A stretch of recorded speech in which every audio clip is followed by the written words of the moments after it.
Fl-ewwel jum tal-5 ġimgħa tal-kampanja elettorali, il-Prim Ministru Lawrence Ghanzi indirizza konferenza tal-aħbarijiet biex jitkellem dwar il-wedi tiegħu fil-qasam tas-saħħa, partikolarment dawk li affettwaw lill-anzjani.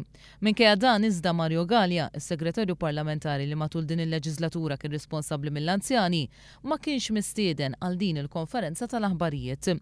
One News staqsa lil Lawrence Ghanzi dwar il-weda li kien għamel huwa stess 5 snin ilu li l-waiting lists għall-operazzjonijiet kienu ser jispiċċaw bih bħala Prim Ministru.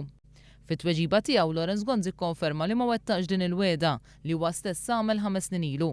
Tant li għamilha ċara li l-mira li kien għamel fl-2008 dwar il-waiting lists għadha tapplika sal-lum. Il-waiting list il-ħsieb u t-tama tagħna hija li jispiċċaw dejjem. Però il-mira li jispiċċaw kompletament hija mira li tibqa' target tagħna. U minkejja li minn informazzjoni mogħtija fil-Parlament jirriżulta li l-pazjenti jistennew għall-operazzjonijiet ilaħqu 23,500, Lawrence Ghanzi qal li l-Gvern għamel dawk li sejjaħ bħala passi f'dak li jirrigwarda il-waiting lists. F'din il-leġislatura għamilna passi kbar. Lawrence Ghanzi anke ftaħar li l-waiting list tal-operazzjonijiet tal-katarretti hija fl-inqas livell li qatt kienet, minkejja li tarif moti fil-Parlament jikkonferma li hemm 3200 pazjent jistenna biex jagħmel din it-tip ta' operazzjoni. Prattikament il-waiting list tal-katarretti niżlet għal livell l-iktar baxx li qatt kienet f'dan l-aħħar.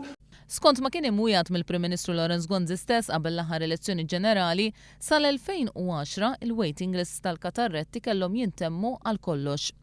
Lawrence Ghanzi reġa' ma qalx ukoll b'kemm bissibu jnaqqas il-waiting list jekk il-Partit Nazzjonalista jerġa' jitla' fil-Gvern. Intant minkejja li filmati li xandar One News juru l-istat ta' abbandun fl-Isptar Ġenerali ta' Għawdex, it-tnejn filgħodu Lawrence Ghanzi ftaħar li l-makkinarju li hemm fl-Isptar Ġenerali ta' Għawdex huwa saħansitra aħjar minn dak li hemm Mater Dei. Informazzjoni tiegħek, il-servizzi ta' Għawdex huma għandhom magni iktar moderni mill-magni li għandna ġewwa l-Isptar Mater Dei. Mistoqsi minn One News jekk jista' jagħti garanzija li ma jollix il-kontijiet tad-dawlu l-ilma matul il-jum għall-anzjani, għal darb'oħra Lawrence Ghanzi naqas milli jagħti din il-garanzija. Tagħtihom assigurazzjoni u serħelhom moħħhom il dawk l-anzjani li qegħdin isegwu din il-konferenza tal-aħbarijiet li gvern ġdid immexxi minnek ma jollix il-kontijiet matul il-ġurnata. Ara, il-proposta tal-Partit Nazzjonalista kulħadd jafa, aħna sa ndaħlu tariffa ta' bil-lejl li sa traħħas il-kontijiet ta' bil-lejl ta' kulħadd. Intant fil-konferenza tal-aħbarijiet Lawrence Ghanzi qal li f'pajjiżna llum huma 10,000 il-persuni li baqgħu jaħdmu wara li jgħalqu l-61 sena.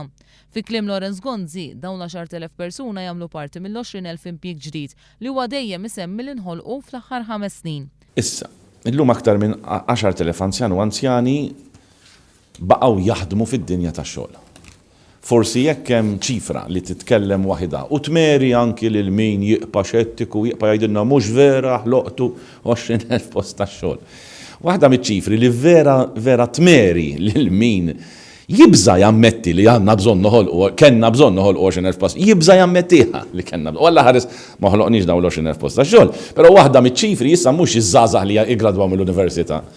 Hija ċifra li llum nistgħu nirreġistraw 10,000 anzjan u anzjana baqgħu jaħdmu mingħajr ma jitilfu xejn mill-pensjoni tagħhom.